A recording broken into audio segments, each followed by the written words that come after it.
Today we're going to talk about some of my initial impressions going from a Sony A73 that we're filming on right now to the Sony FX3 that I just picked up.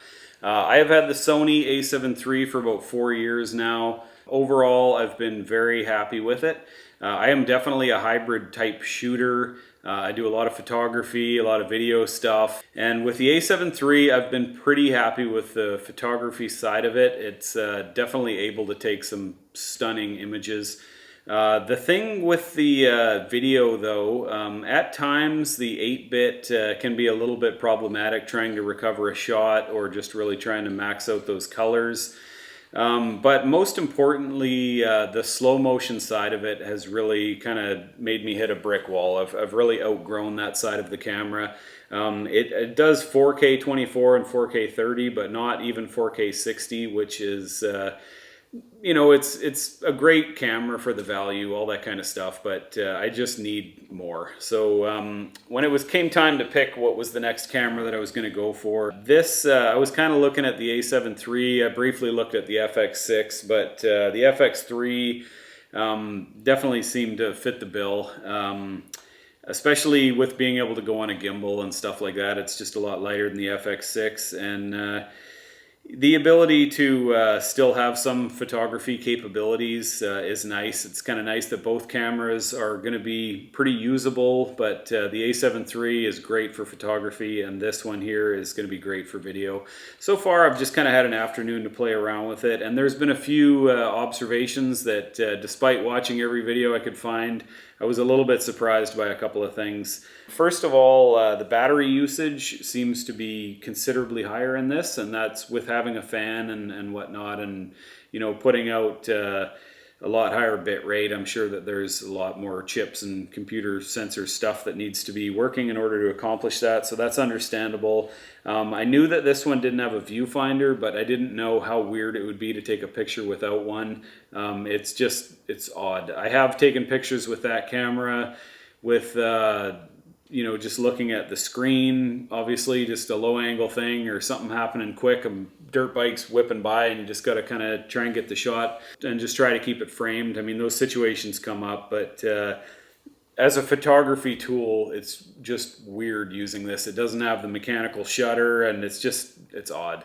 It's nice though that it does still have those capabilities, and I would be curious to see how the A7 III stacks up against this in low light photography situations. I wouldn't mind doing some tests on that. Another big change is the screen. This has got the flip out screen, which if you're filming yourself like in a situation like this, it would be nice to be able to look at the screen and just see how I'm framed up. You know, with the A7 III, you can have that info running to a cell phone and just kind of look at it and throw it in your pocket. So, I mean, you still do have that ability, excuse me, but going over to this screen is definitely a big change. There are times, partially because I'm so used to the A7 III, where I'm holding it like this and I just kind of want to tilt the screen up and have a look at it. Rather than doing that, you kind of got to flip it out and spin it around. So that's a little bit... it's just different, you know, and they both are great in a lot of different situations. Another big thing about the A7 III, everybody went on and on about how bad the menu is. I wouldn't say that this new one on here for me isn't like so much better. I mean, they both have a ton of subfolders and just a whole ton of like random pages that you kind of got to search through. Once you know what you're looking for and you have everything kind of dialed in with either camera, it's not really that big of a deal to get in there and find it. This one's got the touch screen, which is can be quicker for sure, but either way, I mean, there's just a lot of features and functions on these cameras, and you know, it requires an extensive menu to get through and be able to adjust it all.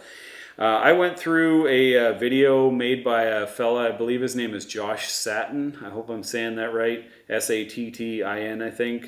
He made a pretty comprehensive video on how to set these up. I followed through that step by step. There were a few little changes I made from how he does stuff, but overall, amazing video to just sort of get you up and running on one of these cameras and explain all the settings. So a huge thanks to him for that, and I would highly recommend if anybody has any questions or they're new to these cameras or thinking about getting one and you just kind of want to get a feel for it, you know, you can watch videos of reviews and stuff, but watching a user guide or somebody actually kind of go through all the settings. Jared Polin, I think is his name, has made a couple of great ones for different cameras, and I find that's the best way to get a feel for the camera itself.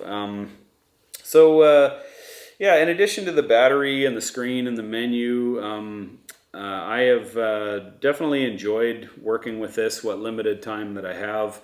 Right now I'm filming on a 24-70 G Master. This one right now has a 14mm G Master. This is going to be mainly my sort of architecture and and real estate lens. I've also got a 90mm macro G and a 100-400 G Master. So that will be like a pretty diverse set of lenses that very nicely I can swap back and forth between the two cameras. This one, to get into the higher frame rates and the bigger bit rates, this uses the CF Express cards. In that Josh Satin video, he had mentioned how expensive those were, and I think in the last couple of years the prices have really come down.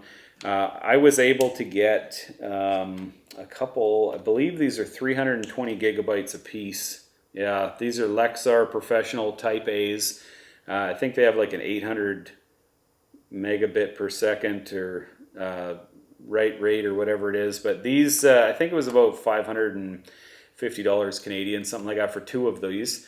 And I'm going to be recording onto both of them the whole time. If I ever come into a situation where I'm trying to do one giant long shoot, I could use one slot and then jump over to the other, but generally speaking, I'm going to want backups on anything that I'm doing, especially sort of paid client work. Aside from that, this camera, I will say, it feels very beefy. I used to have a video and photography setup years ago, and it was kind of one of those big cameras, and I think it was a Panasonic HVX200 or something like that. And I had a Nikon D200, and it was kind of nice if I'm filming a live event and there's just a person there talking. I could just leave the video camera running and kind of cruise around the crowd and get some stills. So I'm pretty happy to put some separation between the video and photography side. It's nice that this can still take pictures and the A73 can still shoot great video, but I'm pretty happy to have a photography tool and a videography tool. That's definitely a big one for me. Aside from that, I haven't got a ton of time on this. I was a little bit surprised trying to find the USB port. On the side of the A73, they've kind of got like these little indents for your fingernail to pop it open and get in these doors. The doors on this camera feel a lot better, but these two are kind of hidden. I didn't really see them there, and it took me a minute to get that figured out. But yeah, aside from that, I'm really happy to be going down this path with this camera. The very few tests I've done with it, I've been really genuinely impressed. If you get your color balance right and your exposure right, this camera is capable of some unbelievable colors, and it's really a fantastic tool that I can't wait to get to know and spend a lot of time with. So anyways, those are some initial impressions.